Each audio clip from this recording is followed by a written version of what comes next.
आज की कहानी है मिट्टी की गुड़िया।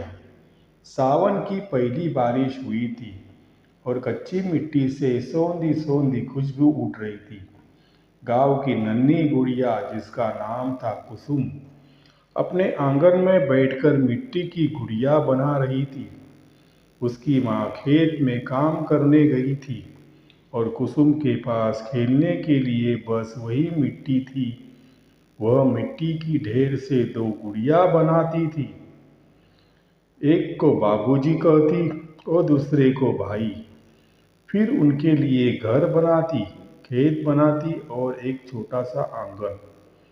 पास की खपरेल से झाँकते हुए बूढ़ी रिया चाची बोली, कुसुम, गुड़िया को ब्याह भी कराओगी या यूं ही रखोगी कुंवारी? कुसुम शर्मा गई और मिट्टी की छोटी सी बारात बना डाली। एक गुड़िया को पत्ते की साड़ी पहनाई, दूसरी को झाड़ू की लकड़ी से घोड़ा बनाकर बैठा दिया। फिर मिट्टी पत्थर से बाजा बनाकर ढोल नगाड़े बजाने लगी। गांव की औरतें काम से लौटती तो मुस्कुराकर उसकी शादी में शरीक होती। एक ने बोला, कुसुम की गुड़िया तो हमारी भी भौजाई हुई अब। अगले दिन तेज बारिश आई, पूरा आंगन कीचड़ से भर गया।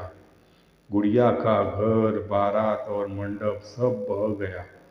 कुसुम बाहर आई और टूटी गुड़िया को देखकर जोर जोर से रोने लगी।